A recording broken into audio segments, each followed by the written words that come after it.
दोस्तों नमस्कार, मैं श्री राजेश इंडोलॉजी के सत्र में आप सबका स्वागत है। आज 16 अक्टूबर को पाकिस्तान के इस्लामाबाद में आयोजित शंघाई सहयोग संगठन की शिखर सम्मेलन का समापन हो गया। इस सम्मेलन में भाग लेने गए हमारे विदेश मंत्री एस जयशंकर भी पाकिस्तान की धरती पर उसी को खरी खरी सुनाकर वापस स्वदेश लौट गए। जयशंकर ने वहां क्या कहा या कैसे रहा उसकी बात करते हैं। उसके पहले पाकिस्तान जो कि बड़ी मुश्किल झेल रहा था इस शिखर सम्मेलन को कराने को लेकर, 3 दिनों तक पूरे राष्ट्रीय राजधानी इस्लामाबाद को लॉकडाउन की स्थिति में ला दिया था। लॉकडाउन की स्थिति में क्या ला दिया था? पूरा लॉकडाउन ही था। ना दुकानें खुली थी, ना बाजार, ना पेट्रोल पंप, यहाँ तक कि शादी विवाह पर भी पाबंदी लगाई गई थी। जो मुल्क अपनी राजधानी में अपने को और अपने अतिथियों को सुरक्षित माहौल सामान्य तौर पर नहीं उपलब्ध करा सकता, उसके भविष्य की बातें अगर की जाए तो थोड़ी अटपटासा तो जरूर लगता है। इस बीच जब एससीओ शुरू होना था तो उस समय जयशंकर जी के आगमन को लेकर पाकिस्तान में खूब बहस होती थी, चर्चे होते थे कि द्विपक्षीय बात पर कुछ हो, किसी भी तरह भारत और पाकिस्तान के बीच बातचीत का सिलसिला शुरू हो। लेकिन जैसा कि पहले ही एस जयशंकर ने पाकिस्तान जाने के पहले ही कह दिया था कि वे एससीओ के लिए जा रहे हैं, द्विपक्षीय वार्ता के लिए नहीं। हालांकि पूर्व प्रधानमंत्री नवाज शरीफ ने भी मोदी से मिलने और इस बहाने बातचीत को आगे बढ़ाने और माहौल बनाने की प्रक्रिया शुरू की, वैसे ही बिलावल भुट्टो भी। लेकिन खैर जो रहा, भारत अपने स्टैंड पर कायम रहा और भारत पाकिस्तान के साथ हॉस्टिलिटी वाले संबंध के बावजूद एससीओ में शामिल होने क्यों गया, इसका जवाब हमें मिल गया। क्यों कि जिस तरह चीन और पाकिस्तान मिलकर भारत के खिलाफ प्रोपेगेंडा करने वाले थे, जयशंकर की उपस्थिति में वो सफल नहीं हो पाए। पाकिस्तान का ले देकर एक ही मुद्दा होता है, कश्मीर, और उसे सहयोग मिलता है चीन से। लेकिन इस एससीओ में भी पाकिस्तान ने चीन का मुद्दा उठाया। चीन ने पाकिस्तान को सपोर्ट तो किया, लेकिन वो अभी हल्के अंदाज में और यूनाइटेड नेशन का हवाला देते हुए धीरे से कन्नी काट गया। अब बात आती है कि जयशंकर साहब जो एससीओ में गए तो वहां उन्होंने चीन और पाकिस्तान दोनों को आईना दिखाया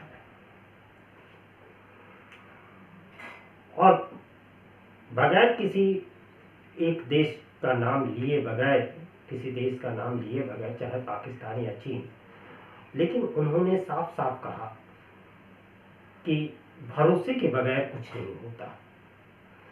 जब तक आप भरोसा पैदा नहीं करेंगे, यह बात उन्होंने खासकर पाकिस्तान के संदर्भ में कही, पाकिस्तान की ओर इशारा करते हुए कहा कि भरोसे के बगैर कुछ नहीं हो, भरोसा नहीं तो कुछ नहीं।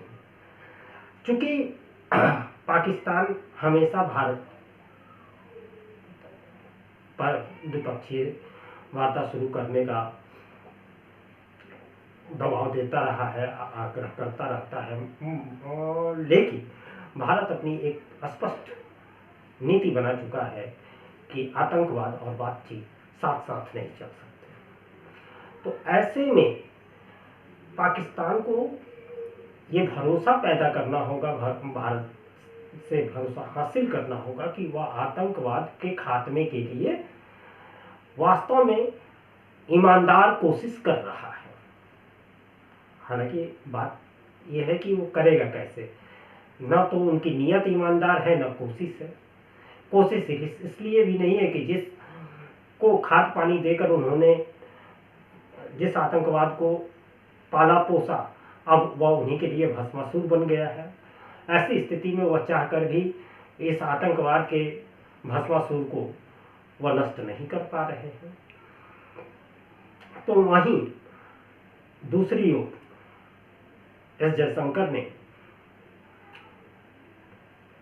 BRI प्रोजेक्ट के तहत चाइना पाकिस्तान इकोनॉमिक कॉरिडोर अर्थात CPEC पर एतराज जताते हुए कहा कि वह भारत के जो संप्रभुता है उसका चीन उल्लंघन कर रहा है और POK से वह यह आर्थिक गलियारा ग्वादर तक ले जा रहा है। तो सभी सदस्य देशों को एक दूसरे के संप्रभुता का ध्यान रखना होगा, उसका सम्मान करना होगा। इसके साथ ही उन्होंने 3 दुश्मनों से निपटने पर जोर दिया। ये 3 दुश्मन कौन कौन से हैं? तो आतंकवाद, अलगाववाद और कट्टरतावाद। मजे की बात यह है कि ये तीनों चीजें सदस्य सभी देशों में, अलगाववाद, आतंकवाद और कट्टरता व्याप्त है, लेकिन इसका एपिसेंटर जो है वह पाकिस्तान है। तो पाकिस्तान की धरती पर उसकी कलई खोलते हुए खरी खरी जयशंकर ने सुनाया, जैसा कि उनका व्यक्तित्व है कि वह यह नहीं देखते कि वह कहाँ है, बल्कि वह यह देखते हैं कि राष्ट्र हित में उन्हें क्या बोलना चाहिए। तो लबोलुआब ये रहा कि पाकिस्तान जैसे तैसे SCO का समिट तो करा लिया, लेकिन उससे मिलेगा क्या? उसे क्या वह इस SCO से जो गेन करना चाहिए वह उसमें इतनी डिप्लोमेटिक क्षमता है कि वह इसका लाभ ले सके? अभी यह कहना जल्दबाजी होगी। आने वाले 7-10 दिन में नजर आएगा कि सिर्फ यह सबमिट कराकर ही गंगा नहा लेना उनके लिए था, या इससे वे अपनी छवि को अंतर्राष्ट्रीय स्तर पर फिर से एक आकार देने की कोशिश करेंगे।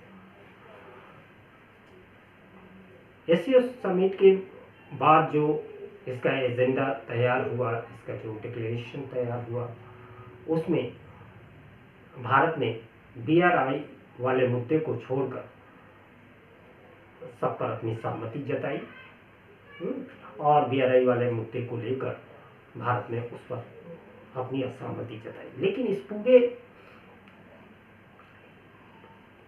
समिट के लबोलुआब के रूप में देखा जाए तो भारत के नजरिए से इसके 8 मुख्य पॉइंट होते हैं, जिसे मैंने बनाया है, मैं पढ़ के बताता हूं कि भारत ने 1 अर्थ 1 फैमिली 1 फ्यूचर के विचार पर संवाद विकसित करने पर फोकस किया। तो दूसरा, SCO startup forum, startup innovation और पारंपरिक चिकित्सा पर SWG जैसी पहलों को बढ़ावा देने की बात की, जिसका SCO सदस्यों द्वारा स्वागत किया गया। भारत के प्रयास से DPI और डिजिटल समावेशन भी अब SCO सहयोग ढांचे का एक हिस्सा बनेगा। SCO UNSDG हासिल करने के लिए मिशन लाइफ से प्रेरणा ले रहा है। भारत ने वैश्विक खाद्य सुरक्षा और पोषण को बढ़ावा देने के लिए बाजरा जैसे जलवायु अनुकूल व पौष्टिक अनाज के रूप में उसका उपयोग उसके उपयोग को प्रोत्साहन देने के लिए एससीओ को प्रेरित किया। क्षेत्र में निष्पक्ष और संतुलित कनेक्टिविटी परियोजनाओं को कायम रखने के लिए भारत ने अंतर्राष्ट्रीय कानून, संयुक्त राष्ट्र चार्टर, एससीओ चार्टर के लक्ष्यों और सिद्धांतों के पालन पर जोर दिया। खासकर यह पॉइंट जो था वह खासकर चीन के लिए था, चीन को इंगित करते हुए था। इसके साथ ही डब्ल्यूटीओ को मूल में रखते हुए नियम आधारित गैर भेदभाव, खुले, निष्पक्ष और समावेशी और पारदर्शी बहुपक्षीय व्यापार प्रणाली पर फिर से जोर देते हुए फोकस किया गया। बहुपक्षीय व्यापार प्रणाली को कमजोर करने वाले और सतत वैश्विक विकास में बाधा डालने वाली संरक्षणवादी कार्रवाइयों, एक तरफा प्रतिबंधों और व्यापार में प्रतिबंधों का विरोध किया। इसके साथ ही भारत ने एससीओ की सीएसजी की अगली अध्यक्षता रूस द्वारा संभालने पर शुभकामनाएं। इस समिट के सभी सदस्य देश जो चीन, भारत, रूस, Pakistan, Kazakhstan, Kyrgyzstan, Tajikistan, Uzbekistan, Iran और बेलारूस के प्रतिनिधि शामिल हुए। मजे की बात यह है कि यह शिखर सम्मेलन राष्ट्र प्रमुखों के लिए था, लेकिन इसके सबसे बड़े जो 4 देश हैं जिनकी आबादी ज़्यादा है, जैसे चीन, भारत, रूस और ईरान, इसके राष्ट्र प्रमुख इस सम्मेलन में नहीं थे। आपको अंत में ये भी बताता चलूं कि एससीओ के जो 10 सदस्य देश हैं, यह हाईली पॉपुलेटेड है और दुनिया की लगभग 43% जो जनसंख्या है इन देशों में निवास करती है तथा जीडीपी में लगभग 26% का योगदान देती है। उम्मीद है आपको यह वीडियो अच्छा लगा होगा। वीडियो अच्छा लगा हो तो लाइक करें, शेयर करें और आप अपने विचार जरूर कमेंट बॉक्स में साझा करें ताकि हमारे और आपके बीच संवाद कायम हो सके। और चैनल नया है इसलिए आपसे विनम्र आग्रह है कि चैनल को सब्सक्राइब करना ना भूलें और साथ ही सब्सक्राइब बटन के साथ लगे बेल आइकन को जरूर दबाएं ताकि अगली वीडियो जब भी आए तो आपको उसकी नोटिफिकेशन तुरंत का तुरंत मिल जाए। नमस्कार।